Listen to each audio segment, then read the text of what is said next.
Hello दोस्तों, नमस्कार। मेरे YouTube चैनल में आप लोगों का स्वागत है। आज हम लोग देखेंगे क्या राज्य के तत्व देखेंगे, लेकिन एक बार हम लोग सिलेबस देख लेते हैं। सिलेबस जो है पीजीटी का सिलेबस है, उसमें है राजनीतिक शास्त्र, परिभाषा, विषय क्षेत्र एवं अध्ययन पद्धतियाँ, राज्य की परिभाषा तथा राज्य की उत्पत्ति के विभिन्न सिद्धांत। 2 वीडियो के बाद हम चलेंगे राज्य की उत्पत्ति के विभिन्न सिद्धांत पर, सीधे चलेंगे राज्य की उत्पत्ति के विभिन्न सिद्धांत। एक बार हम लोग देख लेते हैं टीजीटी का सिलेबस क्या है। राजनीतिक सिद्धांत, राजनीति शास्त्र, परिभाषा, प्रकृति विषय क्षेत्र एवं राज्य परिभाषा, निर्माणक तत्व। तो आज हम लोग निर्माणक तत्व देखेंगे। इसमें भी सीधे राज्य की उत्पत्ति के विभिन्न सिद्धांत। 2-3 वीडियो के बाद हम चलेंगे राज्य की उत्पत्ति के विभिन्न सिद्धांतों पर। तो आप लोगों को बता दूं, जो 2-3 वीडियो मेरे आएंगे वो जो है यहाँ से जो मेरा टॉपिक है राजनीतिक शास्त्र, परिभाषा, विषय क्षेत्र एवं अध्ययन पद्धतियाँ, राज्य की परिभाषा, जो इम्पोर्टेंट पूछा जाता है, जो इम्पोर्टेंट चीज़ें पूछी जाती हैं वो 2-3 वीडियो में ऐड होगा। आप लोगों को बता दूं, ज़्यादा ना मैं आप लोगों को उलझाऊंगी ना ज़्यादा उलझूंगी। जहाँ से क्वेश्चन पूछा जाता है उसी पर सीधे हम लोग बात करेंगे। हाँ, आप लोगों को बता दूं, सिलेबस मैं 100% कंप्लीट कराऊंगी। मुझे भी पता है आप लोग जब एग्ज़ाम दे के आओगे तब आप लोगों को पता चलेगा कि मैंने क्या चीज़ें आप लोगों को पढ़ाई हैं। मुझे भी पता है कोई ऑनलाइन कोचिंग हुई या ऑफलाइन, फीस 15 से 20 हज़ार है, लेकिन मैं यहाँ बिल्कुल फ्री आप लोगों को करवाऊंगी। लेकिन मेरे लिए एक शेयर ज़रूर करिएगा। मुझे पैसा कमाने का ये जरिया नहीं है, मुझे बस अपना शौक पूरा करने के लिए मैं यहाँ आती हूँ आप लोगों के लिए। तो प्लीज़ चलिए स्टार्ट करते हैं, और शेयर मेरे लिए एक ज़रूर अपने सोशल साइट पे करिएगा। तो चलिए स्टार्ट करते हैं वीडियो। राज्य के तत्व देखते हैं। हाँ, पहले हम लोग चर्चा करेंगे कि पिछले वीडियो में हम लोगों ने क्या पढ़ा था। मैं बार बार इसलिए रिपीट कर देती हूँ कि आप लोगों के दिमाग में यह बिल्कुल फिट हो जाए कि पिछले वीडियो में हमने क्या देखा था। अगर आप पिछला वीडियो बिल्कुल भूल जाएंगे तो आगे के वीडियो जो है आपको समझ में नहीं आएंगे। तो चलिए एक बार चर्चा करते हैं पिछले वीडियो में हम लोगों ने क्या देखा था। पिछले वीडियो में हम लोगों ने क्या देखा था, राज्य क्या है। मैंने बताया था कि राज्य क्या है। राज्य क्या है, व्यक्तियों का एक समुदाय है। राज्य क्या है, व्यक्तियों का एक समुदाय है। इसका निर्माण किस लिए किया जाता है, व्यक्तियों के सुख और लाभ के लिए किया जाता है। किसके लिए किया जाता है, व्यक्तियों के सुख और लाभ के लिए किया जाता है। इसके आगे हम लोग पढ़े थे जो है बोदा, ऑस्टिन, हॉलैंड, बोदा, ऑस्टिन, हॉलैंड और कौन थे, बेंथम। बोदा, ऑस्टिन, हॉलैंड और बेंथम ने राज्य को क्या माना, एक कानूनी संगठन माना। एक बार फिर से रिपीट करते हैं, बोदा, ऑस्टिन, हॉलैंड, बेंथम ने राज्य को क्या माना, कानूनी संगठन माना। इसके बाद देख लेते हैं बहुलवादियों में। बहुलवादियों में कौन कौन से वैज्ञानिक हैं, डिग्बी, कौन कौन से हैं, Digby, Krabbe, Laski, MacIver. Digby, Krabbe, Barker, MacIver, Laski, Lindsay. एक बार फिर से रिपीट करते हैं, बहुलवादियों के विचारकों के नाम कौन से हैं, Digby, Krabbe, Laski, Lindsay, MacIver. Barker ने राज्य को क्या माना, समुदायों का समुदाय माना। इसके बाद हम लोग आगे देखते हैं। हम लोगों ने देखा था कि जो है प्लेटो, रूसो, सिसरो, हाब्स ने जो है क्या माना था, राज्य को मानव शरीर से तुलना की थी। राज्य की तुलना किससे की थी, मानव शरीर से। इसको क्या कहा जाता है, राजनीति का सायोई सिद्धांत। इसको हम लोग विस्तृत आगे पढ़ेंगे। आगे हम लोगों ने क्या देखा था, मॉन्टेस्क्यू ने जो है छोटे राज्य को क्या कहा था, छोटे राज्य के लिए कौन सी शासन व्यवस्था उपयुक्त माना था, जनतंत्र। छोटे राज्य के लिए जनतंत्र, सामान्य के लिए कुलीन तंत्र और बड़े आकार वाले राज्य के लिए निरंकुश तंत्र को उपयुक्त माना था। इसके आगे हम लोगों ने क्या देखा था, जो सर्वाधिकारवादी हैं, मुसोलिन और हिटलर ने राज्य को सर्वोच्च स्थान प्रदान किया। सर्वाधिकारवादियों ने राज्य को सर्वोच्च स्थान प्रदान किया। मुसोलिन ने क्या कहा था, मैं ही राज्य हूं। आगे देखते हैं हम लोगों ने क्या देखा था, आधुनिक राज्य शब्द का प्रयोग, आधुनिक राज्य शब्द का प्रयोग इटली के मैकियावेली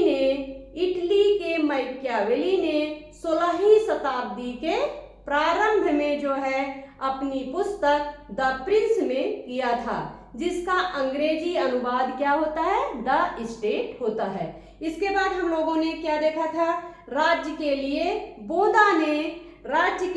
बोधा ने रिपब्लिक शब्द का प्रयोग किया और हाब्स ने कॉमनवेल्थ शब्द का प्रयोग किया। अगर हम यहाँ पर पूरा वीडियो अगर बता देंगे तो पिछला वीडियो का कोई अर्थ नहीं बनता, इसलिए जो है आप लोग पिछला वीडियो जरूर देखिएगा। यहाँ तो मैंने जो मोस्ट इम्पोर्टेंट था उसका रिवीजन आप लोगों को करवा दिए। चलिए देखते हैं, इस वीडियो को स्टार्ट करते हैं। राज्य के तत्व। बिलोबी ने राज्य के 3 तत्व माने। बिलोबी ने राज्य के कितने तत्व माने? 3 तत्व माने। बिलोबी ने राज्य के 3 तत्व माने। जनता, शासन तंत्र और संविधान। बिलोबी ने राज्य के 3 तत्व माने। पहला कौन सा है? जनता। दूसरा कौन सा है? शासन तंत्र। तीसरा कौन सा है? संविधान। बिलोबी ने कौन कौन से तत्व माने? जनता, शासन तंत्र, संविधान। आगे देखते हैं, सिजविक ने भी राज्य के 3 तत्व माने। कौन कौन से? जनता, सरकार, भूखंड। जनता, सरकार, भूखंड किसने माना? सिजविक मानते हैं। ब्लंटसली देखते हैं, राज्य के कितने तत्व मानते हैं? 4 तत्व मानते हैं। कौन? ब्लंटसली जो है राज्य के 4 तत्व मानते हैं। पहला कौन सा है? जनता। दूसरा कौन सा है? एकता। तीसरा कौन सा है? भूखंड। चौथा कौन सा है? संगठन। जनता, एकता, भूखंड, संगठन किसने माना? ब्लंटसली ने माना। आगे देखते हैं, वर्तमान समय में गार्नर और गेटिल का विचार स्वीकार किया गया है। किसका? गार्नर और गेटिल का विचार स्वीकार किया गया है, जो वर्तमान में राज्य के तत्व हैं। वर्तमान में राज्य के तत्व गार्नर का देख लेते हैं। गार्नर ने क्या बताया है? गार्नर ने बताया है समुदाय, प्रदेश, राजनीतिक संगठन, संप्रभुता। गार्नर ने कौन कौन से तत्व बताए? समुदाय, प्रदेश, राजनीतिक संगठन और संप्रभुता। गेटल ने कौन से तत्व बताए हैं? जनता, सरकार, प्रदेश, संप्रभुता। जनता, सरकार, प्रदेश, संप्रभुता किसने बताया? गेटल ने बताया। वर्तमान समय में सर्वमान्य 4 तत्व कौन से हैं? वर्तमान समय में सर्वमान्य 4 तत्व कौन से हैं? पहला है जनसंख्या। दूसरा कौन सा है? भूभाग। तीसरा कौन सा है? सरकार। चौथा कौन सा है? प्रभुसत्ता। चौथा कौन सा है? प्रभुसत्ता। जनसंख्या, भूभाग, सरकार, प्रभुसत्ता। जनसंख्या, भूभाग, सरकार, प्रभुसत्ता। प्लेटो ने अपनी पुस्तक रिपब्लिक में आदर्श राज्य की जनसंख्या कितनी बताई है? प्लेटो ने अपनी पुस्तक रिपब्लिक में आदर्श राज्य की जनसंख्या कितनी बताई है? 5040। और रूसो ने कितनी बताई है एक आदर्श राज्य की जनसंख्या? 10,000। प्लेटो ने अपनी पुस्तक रिपब्लिक में आदर्श राज्य की जनसंख्या 10,000 बताई। वहीं जो है रूसो ने जो है प्लेटो ने अपनी पुस्तक रिपब्लिक में जो है आदर्श राज्य की जनसंख्या कितनी बताई? 5040। वहीं रूसो ने कितनी बताई एक राज्य के आदर्श जनसंख्या? 10,000। कितनी बताई? 10,000। रूसो ने 10,000 बताया और प्लेटो ने 5040। अरस्तु ने जो है कोई जनसंख्या निर्धारित नहीं की। अरस्तु ने कोई जनसंख्या निर्धारित नहीं की। उन्होंने कहा कि एक आदर्श राज्य की जनसंख्या ना तो बहुत कम होनी चाहिए ना तो बहुत अधिक होनी चाहिए। एक आदर्श राज्य की जनसंख्या ना तो बहुत अधिक होनी चाहिए ना बहुत कम होनी चाहिए, इतनी होनी चाहिए जिससे कि उसमें रहने वाले नागरिकों का विकास संभव हो। किसने कहा? अरस्तु ने कहा। आप लोग यह समझ गए होंगे, यह क्या है? राज्य के तत्व। इसके आगे हम लोग आगे देखेंगे, पढ़ेंगे। हाँ, यहाँ देख लेते हैं कुछ मोस्ट इंपॉर्टेंट क्वेश्चन जो हम पढ़ा चुके हैं। यहाँ थोड़ा रिवीजन करेंगे हम लोग, जो चीजें हमने ऐड नहीं की है, अध्ययन क्षेत्र वगैरह, उसको हम लोग यहाँ पर देखेंगे। चलिए देखते हैं, एक बार हम क्वेश्चन पूछते हैं आप लोगों से, आप लोग बताइएगा पोलिस शब्द का संबंध किससे है? पोलिस शब्द का संबंध किससे है? आप लोग अपने मन में सोचिए, मैंने कई बार पढ़ाया, रिपीट भी किए हैं। पोलिस शब्द का संबंध किससे है? किससे है? पोलिस शब्द का संबंध किससे है? नगर राज्य से है। पोलिस शब्द का संबंध किससे है? नगर राज्य का संबंध, नगर राज्य का संबंध किससे है? नगर राज्य का क्वेश्चन पूछा जाता है, ध्यान दीजिएगा आप लोग। अब आप लोगों की जो है पॉलिटिक्स अच्छे तरह से स्टार्ट हो गई है, इसलिए आप लोग एक एक चीज पर ध्यान दीजिएगा। बार बार मैं रिवीजन करवा रही हूँ कि जिससे आप लोगों का क्वेश्चन गलत ना हो। अगर आप लोग वीडियो को देखेंगे, अच्छी तरह से जो है समझेंगे, तो आप लोगों को अदर पढ़ने की जरूरत नहीं होगी, सारे क्वेश्चन यहीं से हल हो जाएंगे। तो चलिए एक बार फिर से देखते हैं, पोलिस शब्द का संबंध किससे है? नगर राज्य से। नगर राज्य का संबंध किससे है? नगर राज्य का संबंध किससे है? प्राचीन यूनान से है। कई बार बता चुके हैं, नगर राज्य का संबंध प्राचीन यूनान से है। नगर राज्य का संबंध प्राचीन यूनान से है। आगे देखते हैं, शहर राज्य शब्द का संबंध किससे है? शहर राज्य शब्द का प्रयोग संबंध किससे है? शहर राज्य शब्द का संबंध किससे है? प्राचीन ग्रीस से है। किससे है? प्राचीन ग्रीस से है। अगर नगर राज्य के स्थान पे शहर राज्य पूछा गया, शहर राज्य का संबंध किससे है, तो किससे होगा? प्राचीन ग्रीस से है। आगे देखते हैं, यूनानी नगर राज्य का आधुनिक नाम क्या है? यूनानी नगर राज्य का आधुनिक नाम क्या है? क्वेश्चन पूछा जाता है, यूनानी नगर राज्य का आधुनिक नाम क्या है? कस्बा। यूनानी नगर राज्य का आधुनिक नाम क्या है? कस्बा। आगे देखते हैं, पॉलिटिक्स शब्द की उत्पत्ति किससे हुई है? पॉलिटिक्स शब्द की उत्पत्ति किससे हुई है? पॉलिटिक्स शब्द की उत्पत्ति किससे हुई है? पोलिस से। किससे हुई है? पोलिस से। पॉलिटिक्स शब्द की उत्पत्ति पोलिस से हुई है। पोलिस जो है क्या है? एक यूनानी शब्द है। पोलिस क्या है? एक यूनानी शब्द है। आगे देखते हैं, हाँ, पॉलिटिक्स शब्द का सर्वप्रथम प्रयोग किसने किया? पॉलिटिक्स शब्द का सर्वप्रथम प्रयोग किसने किया? अरस्तु ने किया। किसने किया? पॉलिटिक्स शब्द का प्रयोग सर्वप्रथम किसने किया? अरस्तु ने किया। आधुनिक संदर्भ में राज्य शब्द का सर्वप्रथम प्रयोग किसने किया? आधुनिक संदर्भ में राज्य शब्द का सर्वप्रथम प्रयोग किसने किया? किसने किया? इटली के मैकियावेली ने किया। किसने किया? इटली के मैकियावेली ने किया। 16वीं शताब्दी के प्रारंभ में अपनी पुस्तक द प्रिंस में किया, जिसका अंग्रेजी अनुवाद क्या होता है? द स्टेट होता है। आप लोग समझ गए होंगे। आगे बढ़ते हैं, 1513 ईस्वी में। कब किया था? 1513 ईस्वी में। आगे देखते हैं, क्षेत्र का सही समुच्चय क्या होगा? क्षेत्र का सही समुच्चय क्या होगा? सही समुच्चय देखते हैं, राज्य, मूल, सरकार, निर्णय, निर्माण, राजनीतिक दल, शक्ति संघर्ष। शक्ति संघर्ष। आप लोगों को हमने बताया था कि 20वीं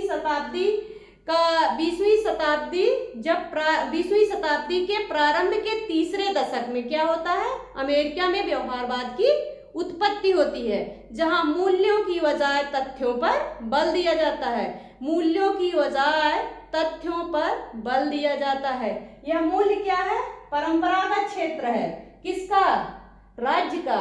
आगे आप लोग क्वेश्चन पूछा भी जाता है, आगे हमने ऐड भी किया है। क्षेत्र का समुच्चय क्या होगा सही? पहले राज्य, फिर मूल, फिर सरकार, निर्णय, निर्माण, राजनीतिक दल, शक्ति संघर्ष। आगे देखते हैं, आप लोग समझ गए होंगे, एक बार फिर से रिपीट कर देते हैं। क्षेत्र का समुच्चय सही क्या होगा? राज्य, मूल, सरकार, निर्णय, निर्माण, राजनीतिक दल, शक्ति संघर्ष। आप लोग यहां तक समझ गए होंगे। आगे बढ़ते हैं, नागरिकता की अवधारणा में अरस्तु ने गुलामों को बाहर रखा। क्वेश्चन पूछा जाता है किसने जो है नागरिकता की अवधारणा में गुलामों को बाहर रखा। किसने गुलामों को बाहर रखा? अरस्तु ने जो है नागरिकता की अवधारणा में गुलामों को बाहर रखा। उन्होंने कहा कि दासों को जो है राज्य का नागरिक नहीं माना जाएगा। किसने गुलामों को बाहर रखा नागरिकता की अवधारणा में? अरस्तु ने। उन्होंने क्या कहा? उन्होंने कहा कि दासों को राज्य का नागरिक नहीं माना जाएगा। क्वेश्चन पूछा जाता है। आगे देखिए आप लोग, सभी सामाजिक संस्थाओं में सबसे शक्तिशाली संस्था कौन सी है? सभी सामाजिक संस्थाओं में सबसे शक्तिशाली संस्था कौन सी है? सबसे शक्तिशाली संस्था कौन सी है? राज्य है। राज्य जो है सभी सामाजिक संस्थाओं में सबसे शक्तिशाली है, क्योंकि राज्य की सदस्यता अनिवार्य है और उसके निर्णय जो है बाध्यकारी हैं। एक बार फिर से रिपीट करते हैं, सभी सामाजिक संस्थाओं में सबसे शक्तिशाली राज्य है, क्योंकि जो है उसकी सदस्यता अनिवार्य है और उसके निर्णय जो हैं बाध्यकारी हैं। आप लोग समझ गए हैं होंगे। आगे देखते हैं, स्वतंत्र व्यक्तियों के स्वामी को ग्रीक नगर राज्यों में नागरिक माना जाता है। स्वतंत्र व्यक्ति, क्वेश्चन पूछा जाता है, ध्यान दीजिएगा आप लोग। स्वतंत्र व्यक्तियों के स्वामी को ग्रीक नगर राज्यों में क्या माना जाता है? नागरिक माना जाता है। स्वतंत्र व्यक्तियों के स्वामी को ग्रीक नगर राज्यों में नागरिक माना जाता है। आगे देखते हैं, राजनीति विज्ञान के आधुनिक उपागम के अध्ययन क्षेत्र। मैंने बताया था राजनीति विज्ञान के आधुनिक उपागम के अध्ययन क्षेत्र। जब हम पढ़ा रहे थे कि 20वीं शताब्दी में जो है व्यवहारवाद आता है, मूल्यों की बजाय तथ्यों पर बल दिया जाता है। उसमें जब आधुनिक क्षेत्र आ जाए, व्यवहारवाद आता है, तो वह क्या करता है? मूल्यों की बजाय तथ्यों पर बल देता है। वह सिर्फ जो है राजनीति का, राज, सरकार, स्वतंत्रता, समानता, कानून का अध्ययन नहीं करता, बल्कि किसका अध्ययन करता है? वह सब का अध्ययन करता है।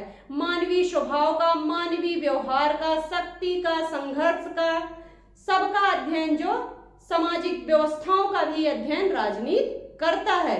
पहले क्या था? पहले जो है परंपरागत व्यवस्था में क्या था? परंपरागत राजनीतिक व्यवस्था में सिर्फ जो है राज, सरकार और उसकी संस्थाओं का अध्ययन किया जाता था। लेकिन जब व्यवहारवाद आता है तो उसमें जो है मानवीय व्यवहार का अध्ययन, धार्मिक अध्ययन और जो है सामाजिक अध्ययन, संघर्ष का अध्ययन, शक्ति का अध्ययन सब जो है राजनीति में समाहित हो गया। इसको हम विधिवत पढ़ा चुके हैं। पिछला वीडियो आप लोग जरूर देखिएगा, तभी अगला वीडियो समझ में आएगा, क्योंकि एक वीडियो दूसरे वीडियो से रिलेटेड है। अगर आप नहीं देखेंगे तो फिर जो है राजनीति आपके पल्ले नहीं पड़ेगी। तो चलिए देखते हैं, मानव जीवन के सामाजिक में हम बता चुके हैं, पिछले वीडियो में भी हम बता चुके हैं। क्वेश्चन बार बार पूछा जाता है, मानव जीवन के सामाजिक, आर्थिक, धार्मिक अन्य पक्षों का अध्ययन करता है। कौन? राजनीति विज्ञान के आधुनिक उपागम के अध्ययन क्षेत्र। राजनीति विज्ञान के आधुनिक उपागम के अध्ययन क्षेत्र किसका अध्ययन करते हैं? मानव जीवन के सामाजिक पक्ष का, मानव जीवन के आर्थिक पक्ष का, मानव जीवन के धार्मिक पक्ष का और सभी जो है अन्य पक्षों का भी